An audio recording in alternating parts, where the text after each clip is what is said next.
Welcome my friends to the starting point of our course, which is going to be to set up our backend and creating our Express application. So the goal of this video is that we have to create first of all a basic Node.js application, then on top of it we create an Express application, then we add NodeMon, and then we push our source code to GitHub. It's very simple and you will understand everything as we're gonna start from zero. And then this is like a README file that I'm going to add to every video that I make to explain what we are doing so I can make my life easier and yours also easier.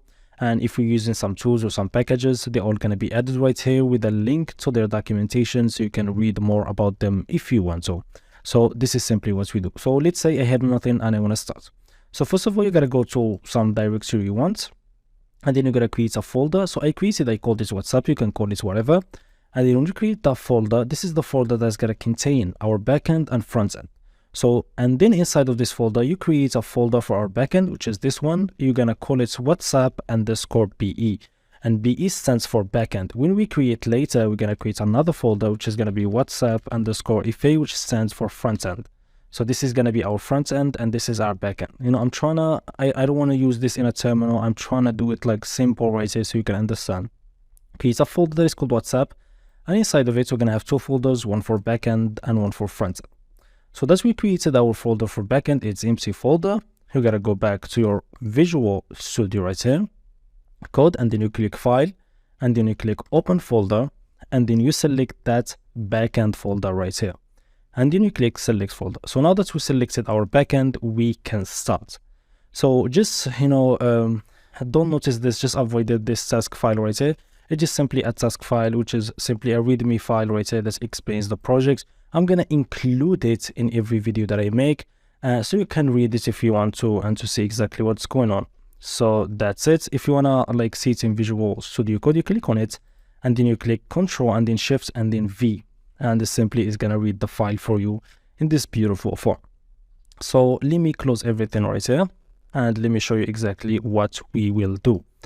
So the first thing I want you to do is to open your terminal, and we're going to start by creating a simple Node.js application. You got to go yarn, we installed it before, and then you go in it, and then you click enter. And then simply now it's going to ask you a few questions. You can, define the names and answer all the simple questions like the name of the project, like the version of it, description, all this stuff. I'm just not going to do it simply right here because you can always do that later. And if you want to avoid that, you can just simply add -y, and it's not going to even ask you. You're just simply going to execute the code and create a package.json right here. And then if you want to add some informations, you can add this right here or change it here. Okay, it's very, very simple.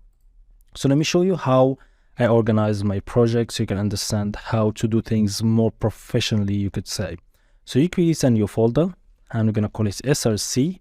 And inside of it, I'm going to create a file, which is going to call app.js. This one is going to be for our Express application. And in the server itself, I'm going to have another file. You can call it index.js or server.js. Just to remind yourself, if you're renaming this index.js, it's got to be right here in the main index.js. If it's like, for example, server.js, it's also in the main right here. It has to be server.js.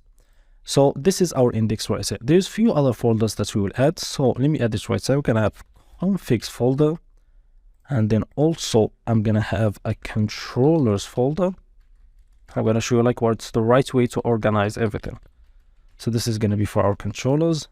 Another folder is going to be for our middlewares. Okay, like that. And then we can just call it middlewares like that. And then in the source also, let me just check. We have modules, and then we have also routes, and then we also have services. This is like a scalable, architecture that you can use, which is very important, for organizing your code. And then I'm going to have another folder that is called utils.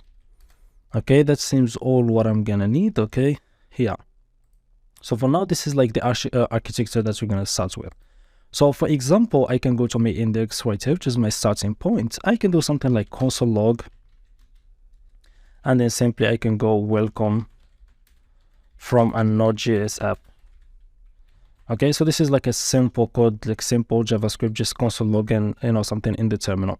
So now if I open the terminal like that, I can actually execute this code right here inside this index file and see it in the terminal, which is simply gonna console log this. So I can go right here and simply I can go node, and then I gotta go to my source folder and then to the index file right here, and then click enter, and it just simply kind of console log right here, welcome from a Node.js app. So this is pretty simple.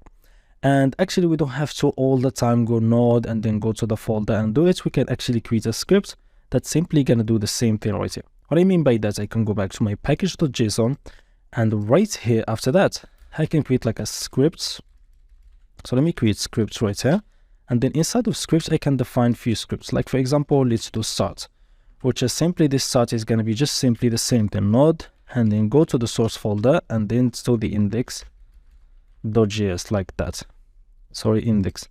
So now instead of doing all of that and going, writing, type in node, source, then node, then index.js, I can open the terminal and I can use whatever package manager I'm using, which is for example yarn we're using, and then I'm gonna write yarn, and then I'm gonna just write start, and I click enter, and it's gonna do the same thing right here, and we're gonna get welcome from a Node.js application. You see, it is actually very simple. Now let's say that I'm like right here, so in my index, and I wanted to change like from app and I wanted to make it application. Okay, so now I have to go back to the terminal and run the code again, which is like quite annoying. I don't want to do that all the time. We have to, make a way for the server to update itself automatically without having to always go to the terminal and type that, scripts. So there's a package for that, which is called nodemon. And nodemon does the same thing, but it just simply, whenever there is a change in the file, it's simply gonna restart the server automatically for you. This is nodemon for you, and it is right here in the Sask. If you see right here, I talked about it and I added it right here in the packages, and you can click on it right here on nodemon and read more about it. So let me open the terminal now, and I'm just gonna go yarn add to install a new package, and we're gonna call this by the name, which is nodemon. And simply we'll wait till it installs, and I'm gonna show you how it works. So let's wait a little bit. It's done. Let me clear the terminal, close it. So now what I should do is go back to my package.json, and instead of having it node, you can actually just make it nodemon like this. And now if I go back right here, I can just simply run one time yarn start, and then simply enter, and it's gonna run nodemon, and you can see now I have welcome from Node.js application. And for example, I can go right here and change something. I can make it up again, and just by saving, you could say, it simply is gonna run itself again, and now I'm gonna have welcome from a Node.js application, which is very important because you don't want to work like in a large application. Whenever you make even the smallest of changes, you have to restart the server yourself. So nodemon really help us with this.